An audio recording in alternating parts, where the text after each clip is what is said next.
Cabinet ने पहली meeting 'ਚ 25,000 सरकारी नौकरियां ਨੂੰ ਦਿੱਤੀ ਮਨਜ਼ੂਰੀ। सरकारी विभागां बोर्डां ਤੇ ਕਾਰਪੋਰੇਸ਼ਨਾਂ 'ਚ ਨੌਕਰੀਆਂ ਨੂੰ कैबिनेट ਦੀ ਪ੍ਰਵਾਨਗੀ। मान ब्रिगेड के मंत्रियों ने लिया हल्फ। 10 मंत्रियों चों 8 पहली बार के विधायक। सीएम बोले वजारत ने लोगों दी उम्मीदों को पूरा करने का लिया प्रण। पंजाब नूं फिर बनावांगे सुनहरा। मान सरकार च मालवे ते माझे का दबदबा। मालवे तो सब तो वध 5 विधायक बने मंत्री। माझे तो 4 ते दुआबे तो 1 नूं मिली कुर्सी। कैबिनेट च जगह ना मिलन ते छलकिया अमन अरोड़ा का दर्द। बोले हो सकता है मेरे काम च रही होवे कोई कमी, पर पार्टी का निमाणा वर्कर बन के करता रहांगा काम। बलजिंदर कौर भी बोले हाईकमान का हर फैसला होएगा प्रवान। मान वजारत च लुधियाना जिले नूं नुमाइंदगी ना मिलन ते आप ते भड़के रवनीत बिट्टू। बोले पार्टी ने जिले चों जित्तियां 13 सीटां पर नहीं बनाया कोई मंत्री। नवी सरकार आउण दे नाल पंजाब नूं मिलिया नवां एजी। मान सरकार ने अनमोल रतन सिद्धू नूं लाया एडवोकेट जनरल। सिद्धू बोले 1 रुपया लवांगा तनख्वाह। कबड्डी खिडारी संदीप नंगल कतल केस च पुलिस नूं वड्डी सफलता। 4 मुलजम कीते गिरफ्तार। शाहकोट च संदीप दा शरेआम गोलियां मार के कीता गया सी कतल।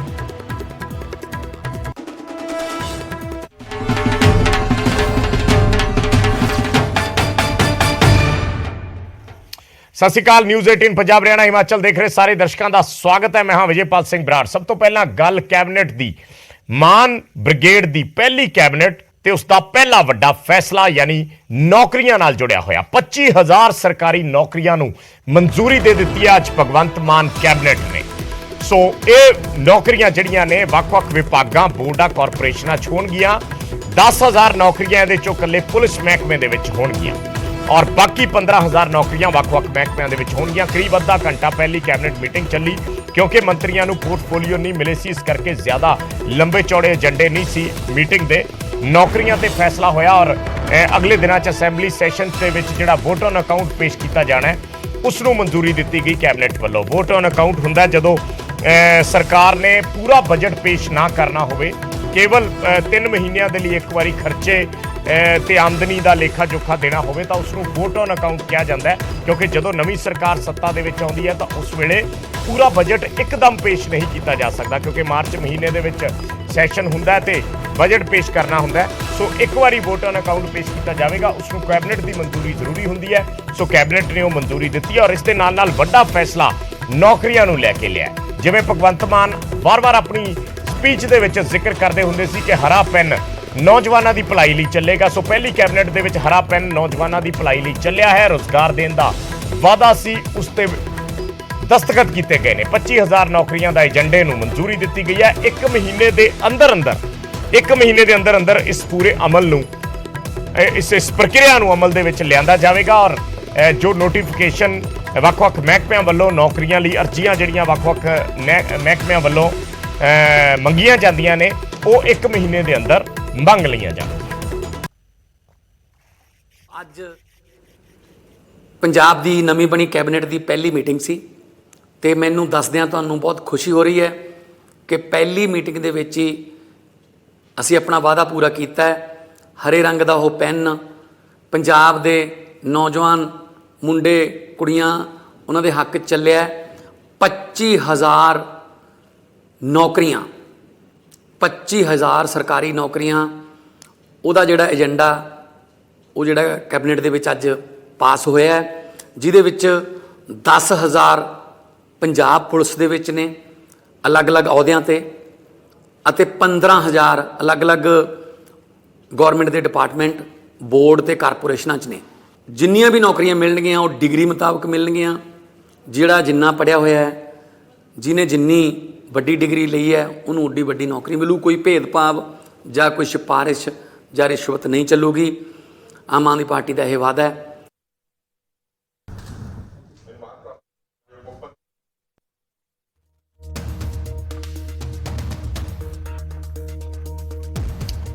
ਤਾਂ 25,000 ਨੌਕਰੀਆਂ ਨੂੰ ਮੰਜ਼ੂਰੀ ਦਿੱਤੀ ਗਈ ਹੈ ਭਗਵੰਤ ਮਾਨ ਵੱਲੋਂ।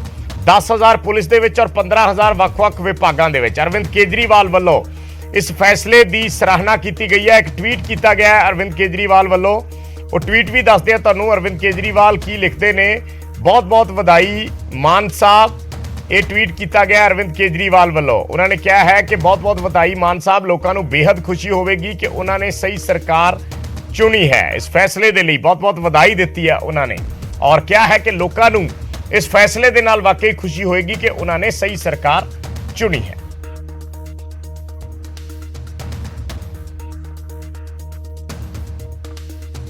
ਸੋ 25,000 ਨੌਕਰੀਆਂ ਨੂੰ ਮਨਜ਼ੂਰੀ ਦਿੱਤੀ ਗਈ ਪਹਿਲੀ ਕੈਬਨਿਟ ਦੇ ਵਿੱਚ। ਜਿਵੇਂ ਹੀ ਮੰਤਰੀਆਂ ਨੇ ਸਹੁੰ ਚੱਕੀ, ਸਹੁੰ ਚੁੱਕਣ ਤੋਂ ਬਾਅਦ ਪਹਿਲੀ ਕੈਬਨਿਟ ਮੀਟਿੰਗ ਰੱਖੀ ਗਈ ਔਰ ਪਹਿਲੀ ਕੈਬਨਿਟ ਦੇ ਵਿੱਚ 25,000 ਸਰਕਾਰੀ ਨੌਕਰੀਆਂ ਨੂੰ ਮਨਜ਼ੂਰੀ ਦੇ ਦਿੱਤੀ ਗਈ। ਵੱਖ-ਵੱਖ ਮਹਿਕਮਿਆਂ ਦੇ ਵਿੱਚ ਜਿੰਨੀਆਂ ਵੀ ਪੋਸਟਾਂ ਖਾਲੀ ਪਈਆਂ ਨੇ, ਕਿਉਂਕਿ ਲਗਾਤਾਰ ਪਿਛਲੇ ਸਮੇਂ ਦੇ ਵਿੱਚ ਪੰਜਾਬ ਸਰਕਾਰ ਦੇ ਜਿਹੜੇ ਮੁਲਾਜ਼ਮ ਨੇ ਜਾਂ ਜਿਨ੍ਹਾਂ ਨੂੰ ਨੌਕਰੀ ਨਹੀਂ ਮਿਲੀ, ਉਹ ਲੋਕ ਵੀ ਸੰਘਰਸ਼ ਦੀ ਰਾਹ ਤੇ ਰਹੇ ਔਰ ਲਗਾਤਾਰ ਮੰਗ ਕਰਦੇ ਰਹੇ ਕਿ ਨਵੀਆਂ ਨੌਕਰੀਆਂ ਕੱਢੀਆਂ ਜਾਣ, ਚਾਹੇ ਟੀਚਰ ਹੋਣ ਜਾਂ ਹੋਰ ਮਹਿਕਮਿਆਂ ਦੇ ਸੰਬੰਧਿਤ ਲੋਕ ਹੋਣ ਜਿਹੜੇ ਨੌਕਰੀਆਂ ਦੀ ਮੰਗ ਕਰ ਰਹੇ ਹੋਣ। ਪਰ ਪਹਿਲੀ ਕੈਬਨਿਟ ਦੇ ਵਿੱਚ 25,000 ਨੌਕਰੀਆਂ ਕੱਢਣ ਤੇ ਹਰਾ ਪੈਨ ਚਲਾ ਦਿੱਤਾ ਗਿਆ। ਤੇ ਉਧਰ ਭਗਵੰਤ ਮਾਨ ਦੇ 10 ਮੰਤਰੀਆਂ ਨੇ ਅੱਜ ਸਹੁੰ ਚੱਕੀ। ਰਾਜ ਭਵਨ 'ਚ ਇੱਕ ਸਾਦੇ ਸਮਾਗਮ 'ਚ ਸਾਰੇ ਮੰਤਰੀਆਂ ਨੂੰ ਸਹੁੰ ਚੁਕਾਈ ਗਈ। ਇਸ ਵਾਰ ਪੰਜਾਬ ਕੈਬਨਿਟ 'ਚ ਹਰਪਾਲ ਚੀਮਾ ਤੇ ਮੀਤ ਹੇਰ ਸਮੇਤ 8 ਨਵੇਂ ਚਿਹਰੇ ਸ਼ਾਮਿਲ ਕੀਤੇ ਗਏ ਨੇ।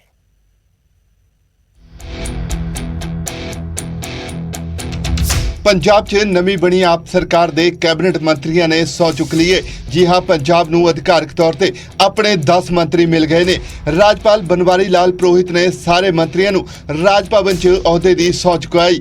10 ਮੰਤਰੀਆਂ 'ਚ ਸਭ ਤੋਂ ਪਹਿਲਾਂ ਹਰਪਾਲ ਸਿੰਘ ਚੀਮਾ ਨੇ ਮੰਤਰੀ ਵਜੋਂ ਸਹੁੰ ਚੁੱਕੀ। ਹਰਪਾਲ ਸਿੰਘ ਚੀਮਾ ਦਿੜਬਾ ਤੋਂ ਵਿਧਾਇਕ ਨੇ ਅਤੇ ਲਗਾਤਾਰ ਦੂਜੀ ਵਾਰ ਜਿੱਤ ਕੇ ਵਿਧਾਨ ਸਭਾ ਪਹੁੰਚੇ ਨੇ। ਹਰਪਾਲ ਸਿੰਘ ਚੀਮਾ ਈਸ਼ਵਰ ਦੀ ਸਹੁੰ ਚੁੱਕਦਾ ਹਾਂ ਕਿ ਮੈਂ ਕਾਨੂੰਨ ਦੁਆਰਾ ਸਥਾਪਿਤ ਭਾਰਤ ਦੇ ਸੰਵਿਧਾਨ ਦੇ ਪ੍ਰਤੀ ਸੱਚੀ ਸ਼ਰਧਾ ਅਤੇ ਨਿਸ਼ਠਾ ਰੱਖਾਂਗਾ ਕਿ ਮੈਂ ਭਾਰਤ ਦੀ ਪ੍ਰਭੂਤਾ ਅਤੇ ਅਖੰਡਤਾ ਨੂੰ ਬਰਕਰਾਰ ਰੱਖਾਂਗਾ।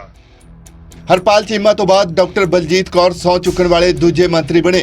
ਡਾਕਟਰ ਬਲਜੀਤ ਕੌਰ ਮਲੋਟ ਤੋਂ ਪਹਿਲੀ ਵਾਰ ਜਿੱਤ ਕੇ ਵਿਧਾਨ ਸਭਾ ਪਹੁੰਚੇ ਨੇ ਅਤੇ ਮਾਨ ਬ੍ਰਿਗੇਡ ਦੇ ਇਕੱਲੇ ਮਹਿਲਾ ਮੰਤਰੀ ਬਣੇ। ਡਾਕਟਰ ਬਲਜੀਤ ਕੌਰ ਤੋਂ ਬਾਅਦ ਵਾਰੀ ਸੀ ਤੀਜੇ ਮੰਤਰੀ ਦੀ। ਤੀਜੇ ਮੰਤਰੀ ਵਜੋਂ ਜੰਡਿਆਲਾ ਤੋਂ ਵਿਧਾਇਕ ਹਰਭਜਨ ਸਿੰਘ ਈਟੀਓ ਨੇ ਸਹੁੰ ਚੁੱਕੀ। ਹਰਭਜਨ ਸਿੰਘ ਈਟੀਓ ਉਹਨਾਂ 5 ਮੰਤਰੀਆਂ ਚੋਂ ਇੱਕ ਨੇ ਜਿਨ੍ਹਾਂ ਦੀ ਉਮਰ 50 ਸਾਲ ਤੋਂ ਵੱਧ ਹੈ। ਮੈਂ ਹਰਭਜਨ ਸਿੰਘ ਈਸ਼ਵਰ ਦੀ ਸਹੁੰ ਚੁੱਕਦਾ ਹਾਂ ਕਿ ਮੈਂ ਕਾਨੂੰਨ ਦੁਆਰਾ ਸਥਾਪਿਤ ਭਾਰਤ ਦੇ ਸੰਵਿਧਾਨ ਦੇ ਪ੍ਰਤੀ ਸੱਚੀ ਸ਼ਰਧਾ ਅਤੇ ਨਿਸ਼ਠਾ ਰੱਖਾਂਗਾ ਕਿ ਮੈਂ ਭਾਰਤ ਦੀ ਪ੍ਰਭੂਤਾ। ਇਸ ਤੋਂ ਬਾਅਦ ਮਾਨਸਾ ਤੋਂ ਸਿੱਧੂ ਮੂਸੇਵਾਲਾ ਨੂੰ ਹਰਾਉਣ ਵਾਲੇ ਡਾਕਟਰ ਵਿਜੇ ਸਿੰਗਲਾ, ਪੋਆ ਤੋਂ ਵਿਧਾਇਕ ਲਾਲਚੰਦ ਕਟਾਰੂ ਚੱਕ ਅਤੇ ਬਰਨਾਲਾ ਤੋਂ ਦੂਜੀ ਵਾਰ ਵਿਧਾਇਕ ਬਣੇ ਮੀਤ ਹੇਰ ਨੇ ਸਹੁੰ ਚੁੱਕੀ। ਮੀਤ ਹੇਰ ਨੇ ਅਕਾਲੀ ਦਲ ਦੇ ਉਮੀਦਵਾਰ ਕੁਲਵੰਤ ਕੀਤੂ ਨੂੰ ਕਰੀਬ 37,000 ਵੋਟਾਂ ਦੇ ਫਰਕ ਨਾਲ ਹਰਾਇਆ ਅਤੇ ਹੁਣ ਦੂਜੀ ਵਾਰ ਜਿੱਤ ਕੇ ਵਿਧਾਨ ਸਭਾ ਪਹੁੰਚੇ ਨੇ। ਈਸ਼ਵਰ ਦੀ ਸਹੁੰ ਚੁੱਕਦਾ ਹਾਂ ਕਿ ਮੈਂ ਕਾਨੂੰਨ ਦੁਆਰਾ ਸਥਾਪਿਤ ਭਾਰਤ ਦੇ ਸੰਵਿਧਾਨ ਦੇ ਪ੍ਰਤੀ ਸੱਚੀ ਸ਼ਰਧਾ ਅਤੇ ਨਿਸ਼ਠਾ ਰੱਖਾਂਗਾ ਕਿ ਮੈਂ ਭਾਰਤ ਦੀ ਪ੍ਰਭੂਤਾ ਅਤੇ ਅਖੰਡਤਾ ਨੂੰ ਬਰਕਰਾਰ ਰੱਖਾਂਗਾ। ਜਦਕਿ ਅਜਨਾਲਾ ਤੋਂ ਵਿਧਾਇਕ ਕੁਲਦੀਪ ਸਿੰਘ ਧਾਲੀਵਾਲ, ਪੱਟੀ ਤੋਂ ਆਦੇਸ਼ ਪ੍ਰਤਾਪ ਸਿੰਘ ਕੈਰੋਂ ਨੂੰ ਹਰਾਉਣ ਵਾਲੇ ਲਾਲਜੀਤ ਸਿੰਘ ਭੁੱਲਰ ਅਤੇ ਹੁਸ਼ਿਆਰਪੁਰ ਤੋਂ ਬ੍ਰਹਮ ਸ਼ੰਕਰ ਸਣੇ ਸ਼੍ਰੀ ਅਨੰਦਪੁਰ ਸਾਹਿਬ ਤੋਂ ਵਿਧਾਇਕ ਬਣ ਕੇ ਵਿਧਾਨ ਸਭਾ ਪਹੁੰਚੇ ਹਰਜੋਤ ਸਿੰਘ ਬੈਂਸ ਨੇ ਵੀ ਆਪਣੇ ਅਹੁਦੇ ਅਤੇ ਅਹੁਦੇ ਦੇ ਭੇਤ ਗੁਪਤ ਰੱਖਣ ਦੀ ਸਹੁੰ ਚੁੱਕੀ ਹੈ। ਮੈਂ ਹਰਜੋਤ ਸਿੰਘ ਬੈਂਸ ਈਸ਼ਵਰ ਦੀ ਸਹੁੰ ਚੁੱਕਦਾ ਹਾਂ ਕਿ ਮੈਂ ਕਾਨੂੰਨ ਦੁਆਰਾ ਸਥਾਪਿਤ ਭਾਰਤ ਦੇ ਸੰਵਿਧਾਨ ਦੇ ਪ੍ਰਤੀ ਸੱਚੀ ਸ਼ਰਧਾ ਅਤੇ ਨਿਸ਼ਠਾ ਰੱਖਾਂਗਾ। ਕੁੱਲ ਮਿਲਾ ਕੇ ਮਾਨ ਨੂੰ ਆਪਣੇ 10 ਮੰਤਰੀ ਮਿਲ ਚੁੱਕੇ ਨੇ, ਜਿਨ੍ਹਾਂ 'ਚੋਂ ਇੱਕਾ ਦੁੱਕਾ ਨੂੰ ਛੱਡ ਕੇ ਬਾਕੀ ਸਭ ਨਵੇਂ ਚਿਹਰੇ ਨੇ। ਹਾਲਾਂਕਿ ਆਸ ਲਾਈ ਜਾ ਰਹੀ ਸੀ ਕਿ ਮਾਨ ਦੀ ਕੈਬਨਿਟ 'ਚ ਪੁਰਾਣੇ ਵਿਧਾਇਕਾਂ ਨੂੰ ਵੱਡੀਆਂ ਜ਼ਿੰਮੇਵਾਰੀਆਂ ਦਿੱਤੀਆਂ ਜਾ ਸਕਦੀਆਂ ਨੇ, ਪਰ ਅਜਿਹਾ ਕੁਝ ਵੀ ਨਾ ਹੋਇਆ। ਉਧਰ ਇਸ ਸਮਾਗਮ 'ਚ ਪੰਜਾਬ ਦੇ ਰਾਜਪਾਲ ਦੇ ਨਾਲ ਹਰਿਆਣਾ ਦੇ ਰਾਜਪਾਲ ਵੀ ਮੌਜੂਦ ਰਹੇ, ਜਦਕਿ ਭਗਵੰਤ ਮਾਨ ਵੀ ਇਸ ਸਮਾਗਮ ਦੌਰਾਨ ਸਟੇਜ ਤੇ ਮੌਜੂਦ ਨਜ਼ਰ ਆਏ। Bureau report, news 18 Punjab. ਤੇ ਉਧਰ ਕੈਬਨਿਟ ਦੇ ਵਿੱਚ ਜਿਨ੍ਹਾਂ ਨੂੰ ਜਗ੍ਹਾ ਮਿਲੀ ਆ ਉਹ ਤੇ ਖੁਸ਼ ਨੇ, ਪਰ ਜਿਨ੍ਹਾਂ ਨੂੰ ਜਗ੍ਹਾ ਨਹੀਂ ਮਿਲੀ ਉਹ ਨਾਰਾਜ਼ ਵੀ ਜਾਂ ਉਦਾਸ ਵੀ ਨਜ਼ਰ ਆ ਰਹੇ ਨੇ। ਕੈਬਨਿਟ 'ਚ ਜਗ੍ਹਾ ਨਾ ਮਿਲਣ ਤੋਂ ਬਾਅਦ ਅੱਜ ਅਮਨ ਅਰੋੜਾ ਵੀ ਬੋਲੇ। ਉਹਨਾਂ ਨੇ ਕਿਹਾ ਹੈ ਕਿ ਹੋ ਸਕਦਾ ਮੇਰੀ ਕਾਰਗੁਜ਼ਾਰੀ 'ਚ ਕੋਈ ਕਮੀ ਰਹੀ ਹੋਵੇ ਔਰ ਉਹਨਾਂ ਕਿਹਾ ਕਿ ਕਮੀਆਂ ਦੂਰ ਕਰਨ ਦੀ ਮੈਂ ਕੋਸ਼ਿਸ਼ ਕਰਾਂਗਾ। ਮੈਂ ਪਾਰਟੀ ਦਾ ਛੋਟਾ ਤੇ ਨਿਮਾਣਾ ਵਰਕਰ ਹਾਂ ਤੇ ਮੈਂ ਅਹੁਦਿਆਂ ਦੀ ਰੇਸ 'ਚ ਨਹੀਂ ਹਾਂ। ਉਹਨਾਂ ਕਿਹਾ ਹੈ ਕਿ ਸਿਆਸਤ ਫੁੱਲਾਂ ਦੀ ਸੇਜ ਨਹੀਂ ਹੈ, ਜਿੰਨੀਆਂ ਵੱਡੀਆਂ ਚੁਣੌਤੀਆਂ ਨੇ ਉਨੇ ਵੱਡੇ ਮੌਕੇ ਨੇ।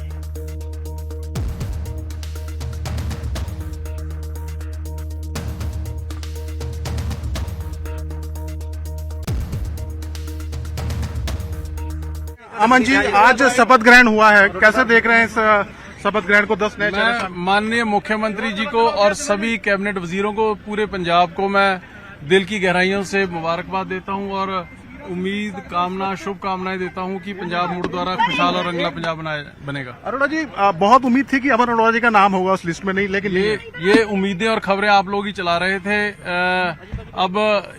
और ये जो कैबिनेट में किसको लेना है किसको नहीं लेना, ये प्रेरोगेटिव, ये अधिकार क्षेत्र जो है वो माननीय मुख्यमंत्री जी का होता है। भगवंत मान साहब ने जो फैसला लिया है वो अच्छा सोच के ही लिया होगा। और जहां तक मेरा सवाल है, मैं समझता हूं कि मैं पार्टी का सबसे छोटा और निमाना वर्कर हूं। मेरी कमिटमेंट में, मेरी लॉयल्टी में, मेरी सिंसेरिटी में या मेरी कारगुजारी में शायद कोई कमी रहेगी होगी जिस वजह से नहीं नाम आया। कोई चक्कर नहीं है, मैं इन कमियों को, अपनी कमियों को भी दूर करने की आगे लिए कोशिश करूंगा। कोई बात आपकी केजरीवाल से या दिल्ली में हुई है या अगली लिस्ट में उम्मीद करें? नहीं उम्मीद आप जो मर्जी करिए ना करिए, मैंने बोला कि मैं पार्टी का सबसे छोटा वर्कर हूं। मैं उम्मीद पे नहीं, मैं काम करने में विश्वास रखता हूं। ਤੇ ਉਧਰ ਮਾਨ ਕੈਬਨਿਟ ਤੇ ਦੂਜੀਆਂ ਪਾਰਟੀਆਂ ਦੇ ਆਗੂਆਂ ਨੇ ਵੀ ਸਵਾਲ ਚੱਕੇ ਨੇ, ਖਾਸ ਕਰਕੇ ਕਾਂਗਰਸ ਪਾਰਟੀ ਦੇ ਆਗੂਆਂ ਨੇ। ਰਾਜਾ ਵੜਿੰਗ ਨੇ ਕਿਹਾ ਹੈ ਕਿ ਆਪ ਦਾ ਇਹ ਹਾਲਾਂਕਿ ਅੰਦਰੂਨੀ ਮਸਲਾ ਹੈ, ਪਰ ਮਾੜੇ ਸਮੇਂ 'ਚ ਸਾਥ ਦੇਣ ਵਾਲਿਆਂ ਨੂੰ ਨਾਲ ਰੱਖਣਾ ਚਾਹੀਦਾ ਸੀ, ਉਹਨਾਂ ਦਾ ਖਿਆਲ ਰੱਖਣਾ ਚਾਹੀਦਾ ਸੀ। ਰਾਜਾ ਵੜਿੰਗ ਨੇ ਅਮਨ ਅਰੋੜਾ ਦਾ ਜ਼ਿਕਰ ਕੀਤਾ, ਬਲਜਿੰਦਰ ਕੌਰ ਦਾ ਜ਼ਿਕਰ ਕੀਤਾ, ਸਰਬਜੀਤ ਕੌਰ ਮਾਣੂਕੇ ਦਾ ਜ਼ਿਕਰ ਕੀਤਾ, ਕੁਲਤਾਰ ਸੰਧਵਾਂ ਦਾ ਜ਼ਿਕਰ ਕੀਤਾ। ਉਹਨਾਂ ਨੇ ਕਿਹਾ ਕਿ ਇਹ ਉਹ ਚਿਹਰੇ ਨੇ ਜਿਹੜੇ ਮਾੜੇ ਸਮੇਂ 'ਚ ਪਾਰਟੀ ਦੇ ਨਾਲ ਖੜੇ ਨੇ ਔਰ ਇਹਨਾਂ ਦਾ ਖਿਆਲ ਪਾਰਟੀ ਨੂੰ ਜ਼ਰੂਰ ਰੱਖਣਾ ਚਾਹੀਦਾ ਸੀ। ਇੱਕ ਟਵੀਟ ਰਾਜਾ ਵੜਿੰਗ ਵੱਲੋਂ ਕੀਤਾ ਗਿਆ ਹੈ। ਉਹਨਾਂ ਨੇ ਕਿਹਾ ਹੈ ਕਿ ਹਾਲਾਂਕਿ ਕੈਬਨਿਟ ਬਣਾਉਣਾ ਆਮ ਆਦਮੀ ਪਾਰਟੀ ਪੰਜਾਬ ਦਾ ਅੰਦਰੂਨੀ ਮਾਮਲਾ ਹੈ, ਪਰ ਮੈਨੂੰ ਲੱਗਦਾ ਹੈ ਕਿ ਇਹਨਾਂ ਚਿਹਰਿਆਂ ਨੂੰ ਕੈਬਨਿਟ 'ਚ ਹੋਣਾ ਚਾਹੀਦਾ ਸੀ। ਅਮਨ ਅਰੋੜਾ, ਬਲਜਿੰਦਰ ਕੌਰ, ਸਰਬਜੀਤ ਕੌਰ ਮਾਣੂਕੇ, ਕੁਲਤਾਰ ਸੰਧਵਾਂ। ਉਹਨਾਂ ਨੇ ਲਿਖਿਆ ਹੈ ਕਿ ਇਹ ਉਹ ਲੋਕ ਨੇ ਜਿਨ੍ਹਾਂ ਨੇ ਆਪ ਦੇ ਚੰਗੇ ਬੁਰੇ ਸਮੇਂ ਦੇ ਵਿੱਚ ਹਮੇਸ਼ਾ ਸਾਥ ਦਿੱਤਾ ਹੈ। ਤੇ ਉਧਰ ਕਾਂਗਰਸ ਦੇ ਐਮਪੀ ਰਵਨੀਤ ਬਿੱਟੂ ਨੇ ਵੀ ਨਵੀਂ ਕੈਬਨਿਟ ਤੇ ਸਵਾਲ ਚੱਕੇ ਨੇ। ਉਹਨਾਂ ਨੇ ਕਿਹਾ ਹੈ ਕਿ ਨਵੀਂ ਕੈਬਨਿਟ 'ਚ ਲੁਧਿਆਣਾ ਜ਼ਿਲ੍ਹੇ ਨੂੰ ਨੁਮਾਇੰਦਗੀ ਨਹੀਂ ਦਿੱਤੀ ਗਈ। ਆਪਣੇ ਟਵੀਟ 'ਚ ਉਹਨਾਂ ਨੇ ਲਿਖਿਆ ਹੈ ਕਿ ਅੱਜ ਨਵੇਂ ਮੰਤਰੀ ਮੰਡਲ ਦਾ ਵਿਸਥਾਰ ਹੋਇਆ ਹੈ। ਪੰਜਾਬ ਦਾ ਸਭ ਤੋਂ ਵੱਡਾ ਜ਼ਿਲ੍ਹਾ ਲੁਧਿਆਣਾ ਹੈ। ਜ਼ਿਲ੍ਹੇ ਦੀਆਂ 14 ਚੋਂ 13 ਸੀਟਾਂ ਆਪਣੇ ਜਿੱਤੀਆਂ ਨੇ। ਦੁੱਖ ਦੀ ਗੱਲ ਹੈ ਕਿ ਲੁਧਿਆਣਾ ਨੂੰ ਮੰਤਰੀ ਮੰਡਲ ਤੋਂ ਪਰੇ ਰੱਖਿਆ ਗਿਆ, ਇੱਥੋਂ ਇੱਕ ਵੀ ਮੰਤਰੀ ਨਹੀਂ ਬਣਾਇਆ ਗਿਆ। ਇਹ ਮੰਦਭਾਗਾ ਹੈ। ਇਹ ਟਵੀਟ ਰਵਨੀਤ ਬਿੱਟੂ ਵੱਲੋਂ ਕੀਤਾ ਗਿਆ।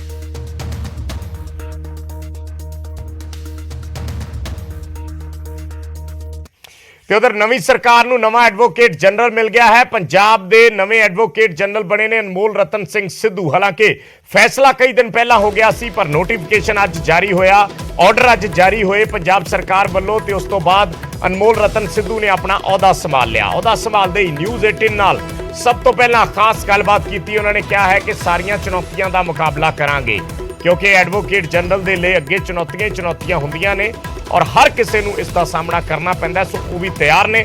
ਨਾਲ ਦੀ ਨਾਲ ਉਹਨਾਂ ਨੇ ਇਹ ਵੀ ਐਲਾਨ ਕੀਤਾ ਕਿ ਉਹ ਤਨਖਾਹ ਵਜੋਂ ਸਿਰਫ 1 ਰੁਪਿਆ ਲੈਣਗੇ ਤੇ ਜਿਹੜਾ ਪੈਸਾ ਉਹਨਾਂ ਨੂੰ ਤਨਖਾਹ ਦੇ ਰੂਪ ਦੇ ਵਿੱਚ ਮਿਲੇਗਾ ਉਸ ਨੂੰ ਨਸ਼ੇ ਨਾਲ ਪ੍ਰਭਾਵਿਤ ਲੋਕਾਂ ਦੀ ਵੈਲਫੇਅਰ ਦੇ ਵਿੱਚ ਲਾਇਆ ਜਾਏਗਾ।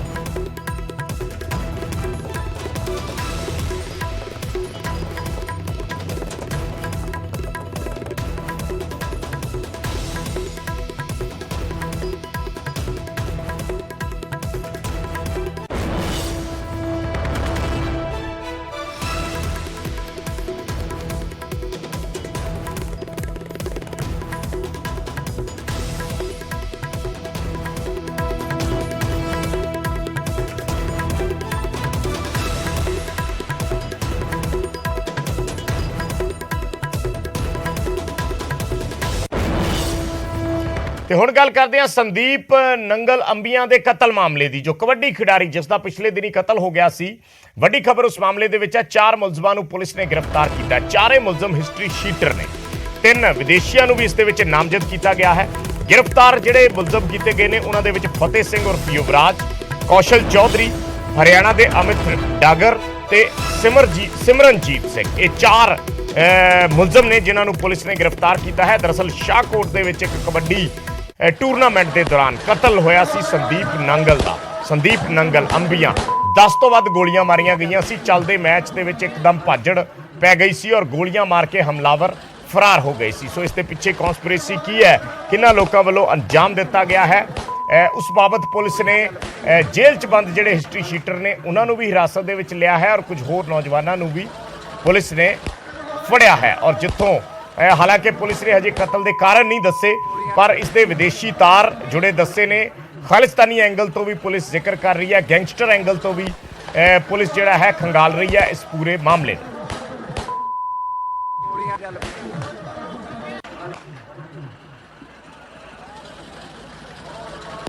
शंकर आनंद साडे सहयोगी जुड़े ने फोन लाइन ते होर जानकारी दे लई। शंकर, कौन कौन लोग ने जिन्हां नूं नामजद किया गया? कुछ विदेश चों भी नाम जिस तरीके नाल सामने आए सी, कोई उन्हां बारे जानकारी मिल पाई है? देखिए, जिस तरह से दिल्ली पुलिस के स्पेशल सेल और पंजाब पुलिस को काफी महत्वपूर्ण जानकारी मिली थी, उसी के आधार पर जब इस मामले की तफ्तीश की गई तो उसके बाद सुनेवर ढिल्लो का नाम सामने आया। सुनेवर ढिल्लो जो कनाडा में रहते हैं, लेकिन वो अमृतसर मूल का रहने वाला है और कनाडा में रह करके जिस तरह से उसका कनेक्शन खालिस्तानी आतंकियों के साथ, खालिस्तानी संगठनों के साथ में जिस तरह से उसका नाम जुड़ा, उसके बाद सुनेवर ढिल्लो जो है उसके बाद दिल्ली और संगरूर मोगा जेल में कैद कई गैंगस्टर के साथ में सीधे तौर पर जुड़ा हुआ था। उसके बाद जेल में कैद उन गैंगस्टर को सुपारी दी गई और उसी के इशारे पर इस हत्याकांड को अंजाम दिया गया। तो ये मसला अब बहुत ही ज्यादा महत्वपूर्ण हो गया है कि किस तरह से विदेश में रह करके विदेश से इस साजिश की तार जो है वो जुड़ रहे हैं। निश्चित तौर पर यह मामला अब केंद्रीय जांच एजेंसी NIA के पास भी जा सकता है और जिस तरह से खालिस्तान से जुड़े हुए कुछ लोगों की भूमिका इस मामले में जुड़ती जा रही है, निश्चित तौर पर यह मामला केंद्रीय जांच एजेंसी NIA के पास ये जा सकता है और NIA इस मामले में आगे इन्वेस्टिगेशन कर सकती है। अभी तक जिस तरह से सुनेवर ढिल्लो का जो कनेक्शन वो सामने आया है, जिसमें कि अंकित डागर और कौशल चौधरी, जो इन दो नाम के बारे में विशेष तौर पर बताऊंगा, जो सबसे पहले न्यूज 18 ने ही सबसे पहले इन दो गैंगस्टर का कनेक्शन के बारे में बताया गया था। तो अमित डागर जो संगरूर जेल में है और कौशल चौधरी जो दिल्ली से तिहाड़ जेल में था, तो इन दोनों की भूमिका भी सामने आई है और इसके गुरुओं की जानकारी मिली। उसके बाद लक्की पोखरियाल और सुखा ढींगा जो है उसका नाम सामने आया और जिस तरह से एक साजिश के तहत संदीप की हत्या की गई है, तो इस मामले में अभी 4 लोगों की गिरफ्तारी हुई है। लेकिन जैसे जैसे तफ्तीश का दायरा आगे बढ़ता जाएगा, निश्चित तौर पर इस मामले में कई लोगों की गिरफ्तारी होना अभी बाकी है। और जिस तरह से इस मामले में पंजाब से लेकर राजधानी दिल्ली और दिल्ली से लेकर जिस तरह से कनाडा कनेक्शन सामने आ रहा है, इस मामले की गंभीरता को देखते हुए इस मामले पर केंद्रीय जांच एजेंसी NIA को भी इस मामले के तफ्तीश का जिम्मा सौंपा जा सकता है और निश्चित तौर पर NIA के अधिकारी इस मामले पर आगे तफ्तीश कर सकते हैं कि किस तरह से खालिस्तानी संगठन से जुड़े हुए कुछ लोगों की भूमिका सामने आई है और जिस तरह से पंजाब में एक अंतर्राष्ट्रीय स्तर के कबड्डी खिलाड़ी की एक साजिश के तहत उसकी हत्या की गई है। और खास तौर पर अगर संदीप की बात करें तो वो इंग्लैंड की नागरिकता प्राप्त कर चुका वो अंतर्राष्ट्रीय स्तर का खिलाड़ी है। तो कहीं न कहीं कह सकते हैं अंतर्राष्ट्रीय स्तर के खिलाड़ी की जिस तरह से हत्या हुई है, इस मामले में जिस तरह से साजिश के तहत तमाम बाहर आ रहे हैं, आने वाले वक्त में इस मामले पर कई बड़े खुलासे होने की संभावना है। जी शुक्रिया शंकर, धन्यवाद इस जानकारी ਦੇ ਲਈ। ਤਾਂ ਕਈ ਵੱਡੇ ਖੁਲਾਸੇ ਅਗਲੇ ਦਿਨਾਂ ਦੇ ਵਿੱਚ ਪੁਲਿਸ ਕਰ ਸਕਦੀ ਹੈ ਕਿ ਇਸ ਕਤਲ ਦੇ ਪਿੱਛੇ ਵਜ੍ਹਾ ਕੀ ਸੀ, ਇਸ ਕਤਲ ਦੀ ਪੂਰੀ ਸਾਜ਼ਿਸ਼ ਕਿਉਂ ਘੜੀ ਗਈ। ਇਹ ਉਹ ਤਸਵੀਰ ਦਿਖਾ ਰਹੇ ਹਾਂ ਅਸੀਂ ਸੁਨੋਵਰ ਢਿੱਲੋਂ ਜਿਸ ਦਾ ਜ਼ਿਕਰ ਕਰ ਰਹੇ ਸੀ ਸਾਡੇ ਸਹਿਯੋਗੀ ਸ਼ੰਕਰ ਆਨੰਦ। ਤਾਂ ਸੰਦੀਪ ਨੰਗਲ ਅੰਬੀਆਂ ਦਾ ਅੰਤਿਮ ਸੰਸਕਾਰ ਉਹਨਾਂ ਦੇ ਜੱਦੀ ਪਿੰਡ 'ਚ ਕਰ ਦਿੱਤਾ ਗਿਆ ਹੈ। ਸ਼ਾਹਕੋਟ ਦੇ ਵਿੱਚ ਕਤਲ ਹੋਇਆ ਸੀ, ਕਬੱਡੀ ਟੂਰਨਾਮੈਂਟ ਦੇ ਦੌਰਾਨ ਗੋਲੀਆਂ ਮਾਰੀਆਂ ਗਈਆਂ ਸੀ।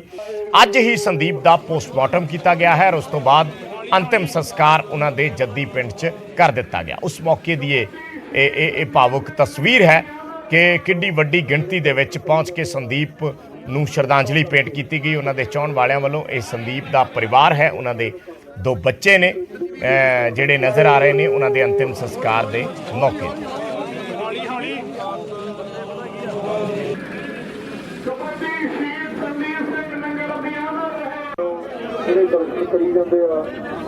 ਕਿਰਪਾ ਕਰਕੇ